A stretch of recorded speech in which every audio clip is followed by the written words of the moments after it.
Պարոն Գրիգորյան, Կիրակի օրը Էջմիածնում ընտրություններ էր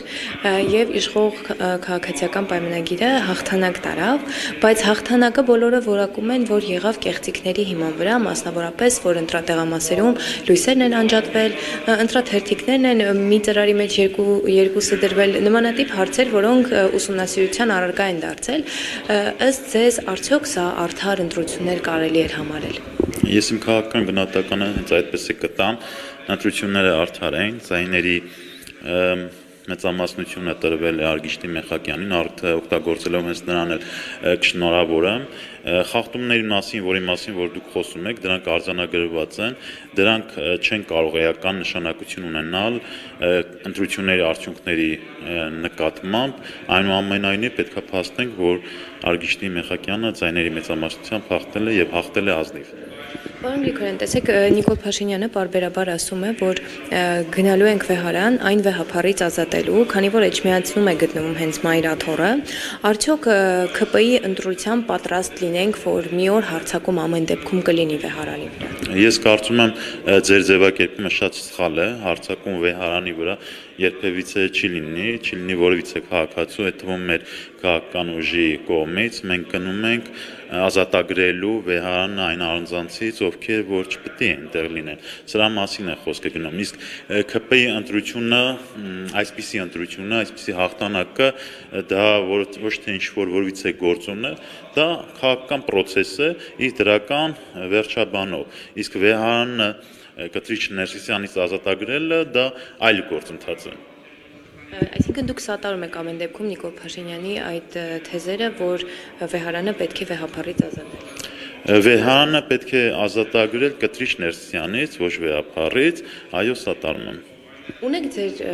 կաթողիկոսի թեկնածուին։ Ոչ։ Իսկ մասնակցում եք Նիկոլ Փաշինյանի կիրակնօրյա կեղծ պատարակներին կամ պատարակներին, որոնք տրվում են տարբեր համայնքներում։ Էլի է ձևակերպման հետ համաձայն չեմ, կեղծ դրանք չեն, իսկ պատարակների մասնակցում եմ, այո, մասնակցում եմ, այդ թվում այն պատարակներին, որտեղ որ Նիկոլ Փաշինյանն է անձամբ ներկա։ Նայեք, պարոն Գրիգորյան, երբ որ ընդդիմադիր համայնքապետները հաղթում են ընտրություններում, Վարդան Ղուկասյանի օրինակով, Բալասանյան դաշինքի օրինակով, նրանց նկատմամբ կամ քրեական հետապնդում է սկսվում, կամ նրանք կալանավորում են, նույնը Մասիսի համայնքապետի դեպքում կալանավորվեց, իսկ այստեղ ՔՊ-ն ընտրվեց Էջմիածնում, սակայն ընդդիմադիր ուժի սատարող անձանց տներում եւս խուզարկություններ սկսվեցին։ Հիմա ուզում եմ հարցնել, եթե օրինակ այնպես ստացվեր, որ հաղթանակ դաշինքը հաղթեր Էջմիածնի ընտրություններում, էլի էր լինելու, այսինքն հաղթեն, չհաղթեն, միևնույն է ընդդիմադիրների նկատմամբ հետապնդումը լինելու է։ Շնորհակալ եմ ձեր պրովոկացիոն հարցի համար։ Ուրեմն ասեմ, քաղաքական որոշիչ հետապնդում մեր քաղաքական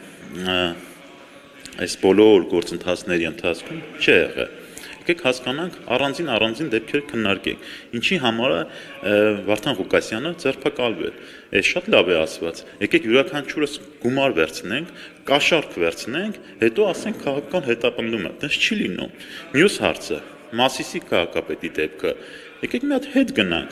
երբ է հարուցվել քրեական գործը։ Այս ընթացքը դատավարությունը դա քաղաքական ոչ թե հետապնդում է, այլ իրենց արարքների իրավական գնահատականն է, չպետք է դրանք խառնել իրար հետ։ Ինչ վերաբերում է Էջմիածնի դեպքերին, Արգիշտի Մեխակյանը հաղթեց եւ նրան պետք է շնորհավորել եւ դրանից բխող այլ հետևանքներ չկա։ Իսկ եթե որևիցե մեկը իրավախախտում պետք է անի, իրավական գնահատականը պետք է տրվի։ Մենք ապրում ենք պետության մեջ, եւ պետությունը իր ուժը պետք է ցույց տա միշտ։ Նայեք, լրագրողական հետաքննությունների արդյունքում պարզ է դարձել, որ օրինակ մի քանի համայնքների համայնքապետեր պայմանագրեր են կնքել, օրինակ մեկը Իջևանի համայնքապետը պայմանագրեր է կնքել ավականու անդամի ընկերության հետ, արդյունքում պետության փողերը վերցրել են, տվել են իր ավականու անդամին։ Ստացվում է այդպես։ Կոռուպցիոն ռիսկը կա, ուսումնասիրությունը սկսված է, բայց այդ համայնքապետերի հետևից երբեք ոչ ոք չի գնում, չենք էլ իմանում, թե այդ գործը վերջը ինչ հանգուցալուծում ունենում։ Ինչի է կենտրոնացումը մենակ ընդդիմադիրների վրա։ Ժողովուրդ ջան, կենտրոնացումը ոչ թե ընդդիմադիրների վրա է, կենտրոնացումը օրենքի գերակայության վրա է։ Եթե դուք կոնկրետ դեպքեր եք, շնորհակալություն։ Եթե դուք կոնկրետ դեպքեր եք ասում, կոնկրետ դեպքերի նկատմամբ հայց են ներկայացնում, կոնկրետ դեպքերի նկատմամբ հանցագործության մասին հաղորդում են տալիս եւ իրավական համապատասխան գնահատական է լինում։ Հիմա դուք կոնկրետ օրինակ եք բերում, այդ օրինակին ես չեմ տիրապետում եւ չեմ կարող ձեզ պատասխանել։ Այնուամենայնիվ ես կարող եմ նշեմ, որ մեր քաղաքական թիմում ընդգրկված են քաղաքականապես կայուն զարգացած ազնիվ մարդիկ, ովքեր որ իրենց աշխատելավոճում դա ցուցաբերում են։ Իսկ այն անձինք, որոնք որ այդպիսին չեն, ժամանակը ցույց է տվել, որ նրանց նկատմամբ էլ է անգամ քրեական գործեր հարուցվել։ Նման օրինակներ դուք էլ լավ գիտեք։ Շնորհակալություն։